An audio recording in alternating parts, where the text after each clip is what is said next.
Welcome to Rising. We have a great show for you today. Amber, it's great to be with you at the desk again. Why don't you kick us off today? Absolutely. Thank you so much, Jason. It's good to be back. Two major abortion bans were rejected by the respective courts yesterday, the first in South Carolina. The state Senate rejected a near total abortion ban after the chamber's 5 female lawmakers led a multi-day filibuster against the bill. The legislation sought to ban abortion from conception with exceptions for rape, incest, fatal fetal anomalies, and to save the life of the mother. Here's South Carolina Republican Senator Sandy Senn criticizing Majority Leader Shane Massey on the matter. Let's watch. Abortion laws have always been, each and every one of them, about control. It's always about control, plain and simple. And in the Senate, the males all have control. We, the women, have not asked for, as the senator from Orangeburg pointed out yesterday, nor do we want your protection. We don't need it. We don't need it. There is not a single thing that I can do when women such as me are insulted except to make sure that you get an earful. And you need to blame this earful on following that leader blindly off the cliff for the 3rd time on abortion. And I'm sure you're getting an earful, if you're being honest, from your wives, from your children, from your grandchildren. You cannot tell me that you are not. I know you are.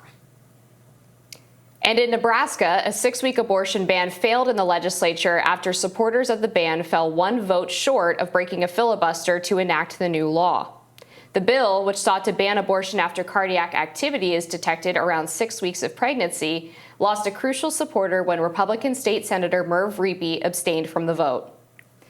All right, Jason, those Republican women had some sharp words for their colleagues there in South Carolina. What did you think of that? Yeah, no, it's not surprising. It seems like support for abortion rights is big with women, particularly suburban women across the political spectrum.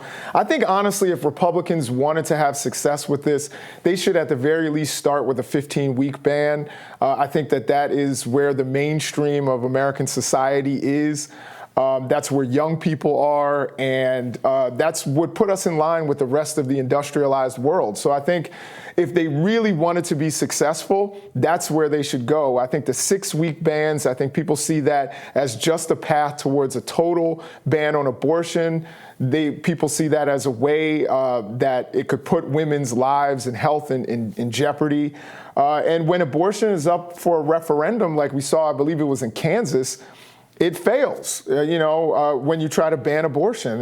And we're seeing a lot of politicians who seem to be pretty staunchly pro-life are starting to soften their stances. We talked about it last week with Donald Trump. He's softening his stance. At one point in 2015, he was saying women who seek an abortion should be punished.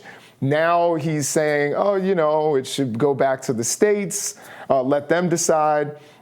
And we also saw what happened in Wisconsin, where that Supreme Court election was largely decided on the issue of abortion, and you saw the liberal judge win. So I think it would, from a political standpoint, it would behoove Republicans to soften their stance a little bit and to stop trying either to rule by judicial fiat or to have these really strict abortion bans.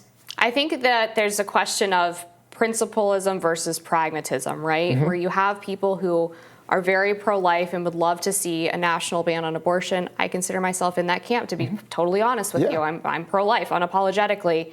But I also recognize that from a political standpoint, what you say is true. The national appetite right now is for a 15-week ban.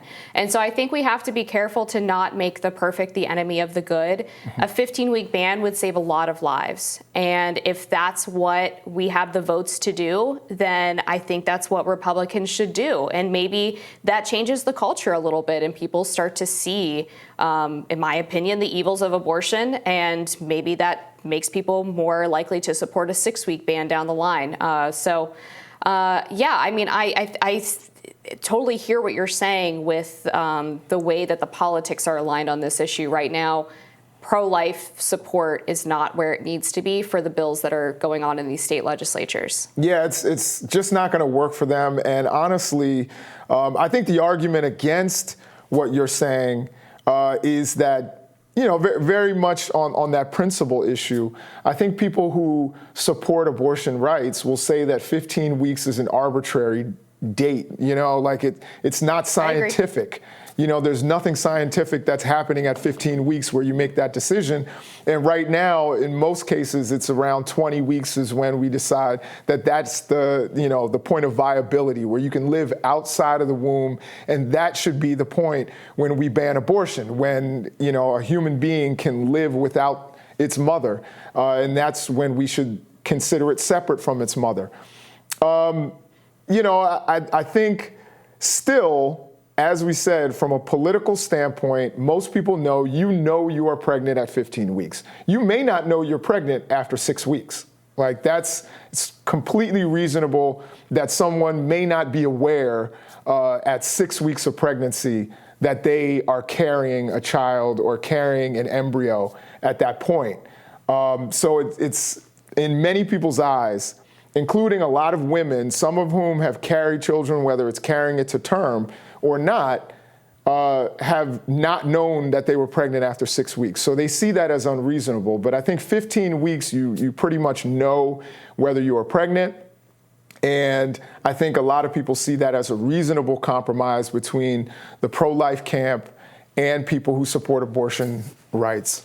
I want to get back to your point about 15 weeks being arbitrary, because I actually think it's an argument for my side, but we'll get to that in a minute. On the other hand, earlier this week, North Dakota Governor Doug Burgum signed a law banning the procedure throughout pregnancy, with slim exceptions up to 6 weeks gestation, one of the strictest in the country. In those early weeks, abortions would only be allowed in cases of rape or incest or in medical emergencies. After 6 weeks, rape and incest victims cannot get abortions. To treat some medical emergencies, such as ectopic pregnancies, are allowed at any stage of pregnancy. All right, so real quick on this 15-week thing, sure. I agree that it is arbitrary, and that's actually, I think, an argument in my favor, because the question of viability has changed over time based on scientific advances. Mm-hmm. So right now it might be 20 weeks, but it used to be 24, maybe even 30. So that's not a question of when the fetus is human, right? Viability is not a question of humanness.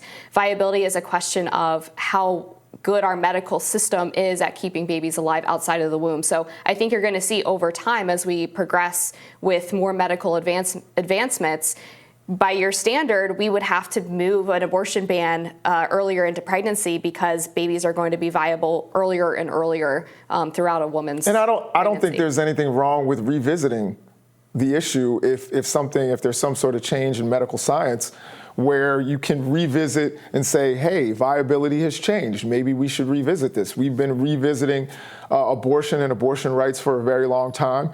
There's no reason why we can't acknowledge when viability has changed. The idea that we would just come up with an arbitrary date and say, hey, this is what Europe is doing. Number one, it doesn't make it seem like we are leaders in this discussion. It seems like we're following the rest of the world.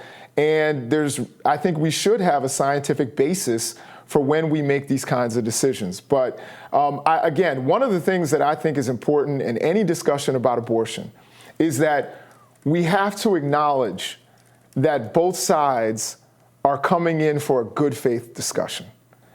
I acknowledge, when I talk to my pro-life friends, that they actually believe that human life starts at conception and that they are protecting a human life.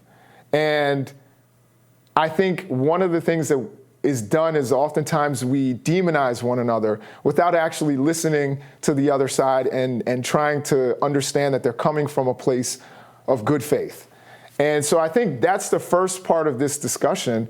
I believe 100% that you actually believe that you are protecting life and you're not trying to control someone's body. Correct. So I think one of the problems is that both sides, one side says you're a murderer, you support murder, and the other side says you're trying to control women, you're trying to make this the Handmaid's Tale, instead of actually having a conversation about where we are and why our argument is better for human beings and better for not only the unborn, but also for women and their bodily autonomy. Sure, and I think it's important to say, as a pro-life woman, that I have so much compassion for women who are faced with this really difficult decision. Based on pretty much every study I've seen, there's so much abortion regret that doesn't get talked about. And so I'm big on making sure that we're providing resources for women who are pregnant, who are facing the decision as to whether or not to terminate the pregnancy, and make sure that we're giving them as much financial, emotional support as possible to show them that there's a better way. But I think this is a really great discussion, Jason, and I appreciate you coming at it with good faith, as did I. We'll be back with more Rising right after this.